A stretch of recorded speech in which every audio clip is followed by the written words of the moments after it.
हजरात सालिम वाले किस्मत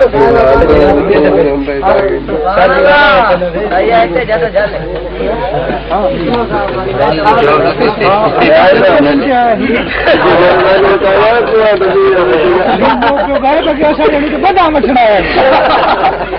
अरे मुझे बाबा तानी मत पता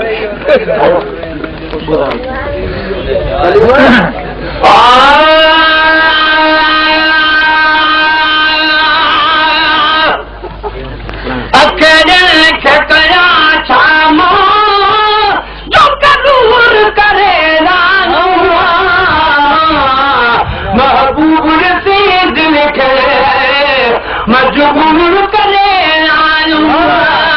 महबूब से दिल खे मजबूर करे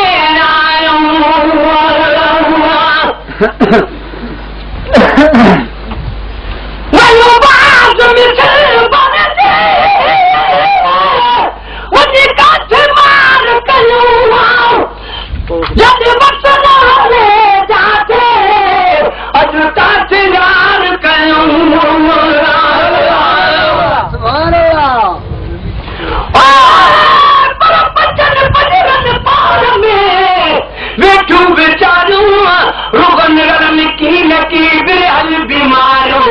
अबू बच्चियां अंदर में इसका हजारों ताल बमोला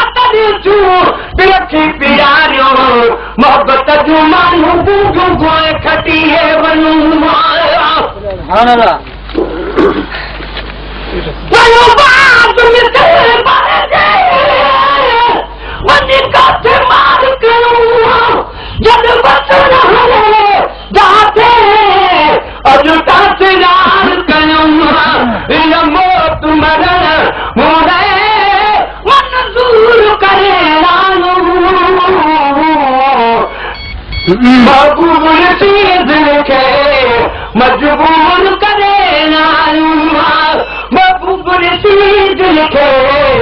मजबूर करे लानू अब जिन लिखे कया क्षमा जो करूर करे लानू महबूब सी दिल के मजबूर करे लानू हैदरी नारे हैदरी बर्बाद तू इबादत कर रात से मरो क्यों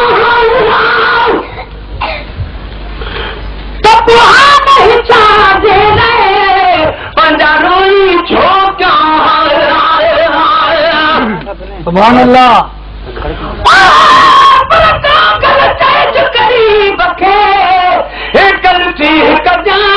तो पेरे अचाए पंध करे साजन तुझे साए तोरे पेर पे झूठियां अचे जाएगा सुनी हाल हमल जो तू दोस्त पेरी दिल लाए लखे लोग दिलाए तुझे पादर मत न पाने सुभान अल्लाह सुभान अल्लाह बर्बाद तू इबादत कर लगे से मारो क्यों तब वहाँ नहीं चाहे पंजारोई छो क्यों हर वक्त कातल वह दूर करे लानू महबूब सी दिल के अगर मजबूर करे लानू अकेले हो गया क्षमा जो करूर करे लानू महबूब सी दिल के मजबूर करे लानू नारे तकबीर नारे रिसालत नारे तहकीक नारे हैदरी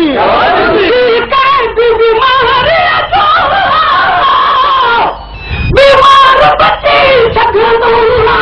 अखर जो सकल असली वरी सैना ची सघन अखर जो सकल असली वरी सैना ची सघन सब है सजरी हिकड़ो हथ सूर करे लानू महबूब सी लिखे अगम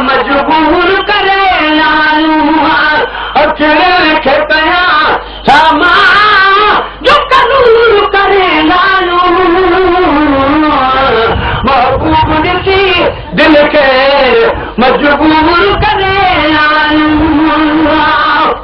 सुभान अल्लाह सुभान अल्लाह ये गुलाम नबी ते अखियों तू वनन कयूं तप जान बने जायूं सदियूं चुपण पहजूं माशूक आया शिकखे मशहूर करे महबूब सी दिल खे मजबूर करे अलग